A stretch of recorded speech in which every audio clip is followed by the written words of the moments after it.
네, 안녕하세요. 전자제품 추천 전문가 만두야십니다. 오늘은 많은 분들이 기다려주신 이근익의 바이브 프로 14 제품 최종 리뷰 해볼 수 있도록 하겠습니다. 제가 늘 해오던 방식대로 성능 리뷰 해드리고 장단점 찝어드릴게요. 자, 우선 벤치마크 프로그램 패스마크 돌려봤습니다. 돌려보니 CPU 같은 경우는 6500점 정도, 그리고 GPU 같은 경우는 920점 정도 나오는 걸 알 수 있었어요. 그 말인즉슨 해당 제품이 장착하고 있는 i5 82650U 제품의 기본적인 성능은 뽑아주고 있다, 평균 이상은 하고 있다 라고 생각하시면 될 것 같습니다. 그와 동시에 배터리 모드로도 테스트를 해봤습니다. 배터리 모드로 해보니 조금 떨어지긴 한데 요게 그냥 벤치마크 상의 오차 범위 정도 떨어진다 라고 보시면 될 것 같아요.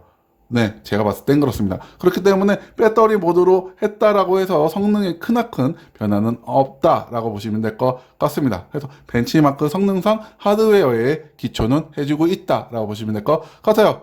자, 발열 테스트 진행을 했습니다. 빡세게 풀로드 상태로 유지를 했고요. 확인을 해보니 CPU 온도가 80도 정도 나오는 걸 알 수 있었어요.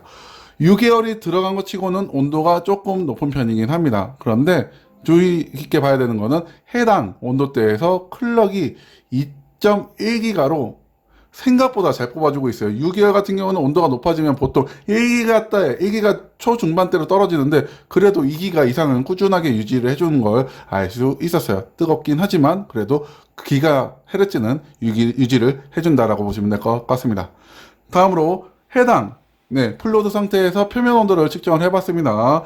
키보드 좌측 상단이 좀 뜨거워지는 걸 확인할 수 있었는데 최대치 온도가 약 41도 정도 올라가는 걸 볼 수 있었어요. 그렇기 때문에 맞습니다. 약간의 불쾌감이 느껴질 수 있는 부분이긴 합니다. 그와 동시에 메탈 바디, 전체적인 바디 자체가 메탈로 되어 있기 때문에 열 전도율이 꽤나 있어요. 그래서 뜨뜻해진다라는 거는 분명히 느낄 수 있는 부분이다 라고 보시면 될 것 같습니다. 해당 발열 테스트 풀로드 상태에서 소음을 측정을 해본 결과 얘가 46dB에서 이렇게 있다가 45, 46 막 이렇게 있다가 특정 상황에서 49dB까지 올라가는 걸 확인을 했습니다. 요게 팬이 이제 고정적으로 돌다가 갑자기 잉 돌다가 다시 떨어졌다가 잉 돌다가 떨어졌다. 요거를 좀 반복을 하더라고요. 근데 반복 주기가 그렇게 잦은 건 아닌데 종종 좀 팬 소음이 시끄러지는 구간이 발견이 되었습니다.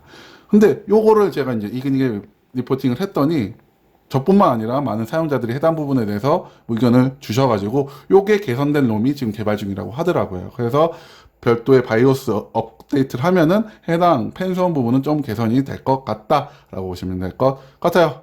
자, 다음으로 이제 디스플레이가 되겠습니다. 디스플레이 짱 좋아요. 최고입니다. 우선 sRGB 100% 지원하고요. 밝기 400 니트라고 하는데 솔직히 제가 직접 측정을 해본 결과 600 니트로 나옵니다. 보통 스펙은 좀 방어적으로 가져가는 부분이 있어요. 그래서 실측은 600 니트 나왔다. 그와 동시에 4K다. 4K. 아, 아름다워요. 그래서 디스플레이는 하등 뭐 찝을 게 없습니다. 아, 여러분들이 제 개봉기에서 말했던 이 글레어 패널에, 그러니까 빛이 반사되는 패널에 대한 그런 단점에 대해서도 알려주시기는 했는데, 솔직히 디스플레이 패널 자체가 좀 밝기가 400니트 이상으로 밝다 보니까 저는 불편함을 느끼지는 못했어요. 되레어 이 글레어 타입이 주는 그런 쨍쨍함이 있거든요. 정말 그런 넌 글레어의 뿌연 화면보다 대비 정말 그런 세밀한 디테일들이 살아나는 것을 더 확인을 할 수 있었습니다. 그건 정말 좋다라고 생각을 해요. 자, 다음 배터리 테스트 해봤습니다. 배터리 테스트를 해본 결과 시간이 생각보다 좀 짧았습니다. 4시간 27분, 4시간 한 중반 정도 나왔는데 아무래도 이제 4K 디스플레이로 유튜브를 돌리다 보니까 일반 FHD 대비 배터리를 좀 많이 먹는 것 같아요. 리소스를 더 많이 먹겠죠. 뭐 디스플레이가 이제 2배로 커진 거다 보니까 그런 부분이 있다라고 보시면 될 것 같습니다. 그래서 배터리 타임은 조금 아쉬운 부분이 있었다. 자, 이제 게임 테스트 해봐야죠. 뭐 내장 그래픽이기 때문에 큰 기대는 안 하시는 게 좋은데 우선 롤 최하업으로 돌려봤습니다. 최하업으로 돌려보니 60에서 80프레임 정도 나오는 걸 알 수 있었어요. 그래서 최하업으로 하면은 골드까지는 넘볼 수 있는 그런 성능을 보여주지 않을까. 저는 골드는 아니지만 라고 생각을 하고요. 다음으로는 롤 최상으로 변경을 해서 테스트를 진행을 해보니 40프레임에서 60프레임 정도 나오는 걸 알 수 있었습니다. 그래서 요게 60Hz 때문에 최고의 성능을 뽑아주기 위해서는 최하 오버로 옵션 타협을 하는 게 좀 더 플레이하는 데 있어서 낫겠다라고 생각하시면 될 것 같습니다.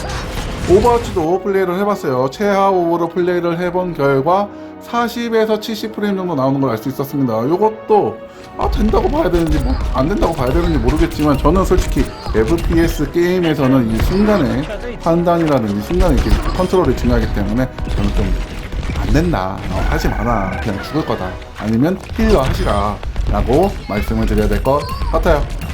자, 이제 이그닉 바이브 프로 14 제품 장점 단점 찝어 드릴게요. 장점 첫 번째, 디스플레이. 디스플레이 짱 좋습니다. 진짜 4K에 밝기도 밝고요. 그리고 색전율 또한 좋습니다. 글레어 타입이라서 이런 뿌연 것도 없고 정말 쨍쨍한 화면을 보여줘요. 다시 말씀드리지만 이 글레어 타입을 싫어하시는 분들이 분명히 있어요. 그런데 여러분, 스마트폰은 글레어인가요? 넌글레어인가요? 아이패드는? 네, 맞습니다. 다 넌글레어예요. 아니, 다 글레어예요. 글레어. 죄송해요. 글레어 타입입니다. 근데 유독 노트북만 넌글레어, 모니터에만 넌글레어를 많이 써요. 그 이유는 밝기를 받쳐주지 못하기 때문이에요. 밝기를 못 받쳐주니까 뒤에 빛이 반사돼서 거울처럼 보이는 효과들이 많이 발생을 하기 때문에 넌글레어를 많이 쓰는 거거든요. 반면에 휴대폰이나 아이패드나 밝기를 충분히 밝혀줄 수 있으니까 거기는 글레어 타입을 쓰는 겁니다. 훨씬 더 화질이 좋아 보이니까요. 반면에 아이패드라든지 그런 거에는 이제 특수 코팅을 해서 빛 반사를 억제하는 그런 것들을 하기는 하는데, 결론적으로 봤을 때 얘가 글레어 타입이기 때문에 깐다라는 부분은 조금 다소 어폐가 있을 수 있다라고 생각을 합니다. 왜냐하면 밝기 자체가 밝기 때문에. 그와 동시에 4K가 14인치에 들어감으로 인해서 아이패드보다 더 좋은 해상도 PPI를 얻을 수 있었어요. PPI가 얘가 310이거든요. 근데 아이패드가 200 후반대입니다. 그러니까 아이패드보다 더 세밀한 표현이 가능한 디스플레이다라고 보시면 될 것 같아요. 다만 여기 보이시죠? 플리커 현상이 있어요. 플리커 현상이 있는데 요거는 맞습니다. 플리커 프리 제품이 아니에요. 그래서 다만 이런 카메라로 촬영할 때만 보이는 거고 실제 맨눈으로 봤을 때는 이런 현상이 전혀 없습니다. 그런 부분 참고하시기 바래요. 다음으로 가성비가 되겠습니다. 해당 제품 가성비 4K 달린 제품 치고 60만원대 제품이 있나요? 없죠. 없습니다. 그와 동시에 이런 완성도 높은 제품 기반으로 봤을 때 충분히 가성비가 있는, 메리트가 있는 제품이라고 생각을 합니다. 그 부분 예판 때 60만원 초반이었던 걸 알고 있는데 아무튼 정말 괜찮은 가성비다. 다음 USB PD가 되겠어요. 우선 디스플레이 포트 이 뒤에 있는 거는 디스플레이 포트를 지원하고요. 요거는 이제 USB PD까지만 지원하는. 그래서 USB 요 세 포트로 USB 충전이 가능하고요. 외장 배터리로도 PD 충전을 지원하는 외장 배터리로 충전이 가능하다. 디스플레이 출력도 가능하다. 그렇기 때문에 별도 도킹 스테이션, 그런 USB-C 타입 허브를 이용하면 도킹 스테이션처럼 걔만 꼽으면 충전도 되고 외부 모니터도 되고 USB도 연결하는 그런 상태로 쓸 수가 있다라는 부분이 장점이 될 것 같아요. USB PD 지원하는 60만원대 노트북 있나? 아무튼 그런 부분이 있겠다. 다음 지문인식 버튼이에요. 60만원대 제품 치고 지문인식 버튼도 있습니다. 그래서 꾹 누르면 알아서 로그인도 해주고 보안도 나름 잘 챙긴 제품이다. 다음 디자인이에요. 이 디자인은 꼭 짚고 넘어가야 돼요.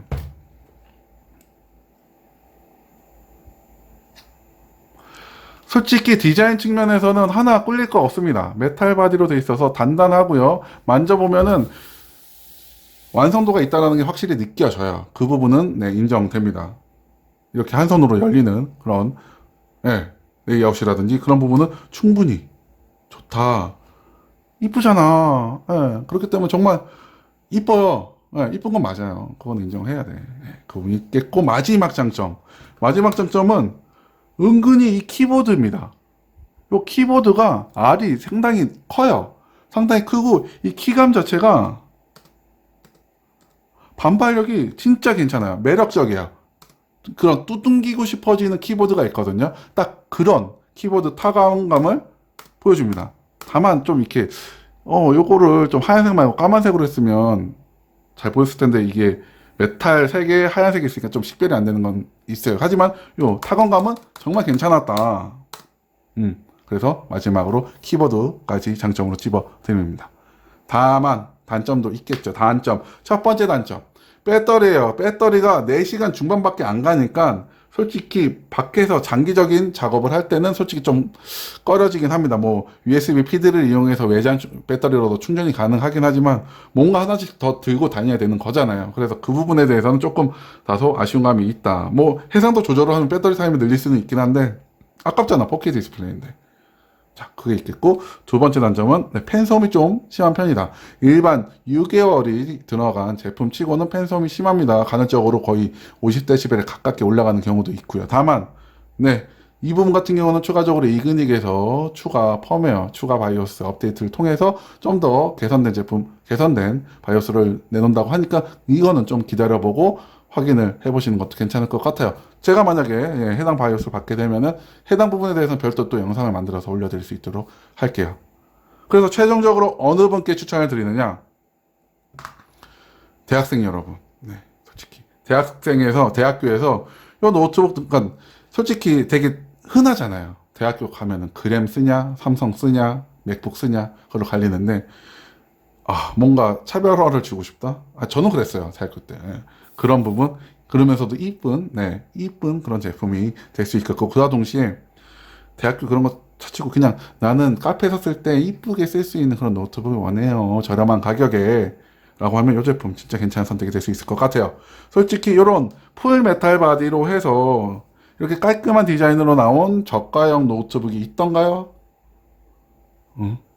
저는 잘 기억이 안 나요. 아무튼 그런 부분이 있겠다. 그래서 이쁘고 간편하게 들고 다니고 그렇게 쓰고 싶은 분들은 디스플레이, 박스앤 디스플레이, 이쁜 디스플레이를 보고 싶은 그런 분들은 해당 제품 충분히 구매를 검토하시는 것도 괜찮을 것 같습니다.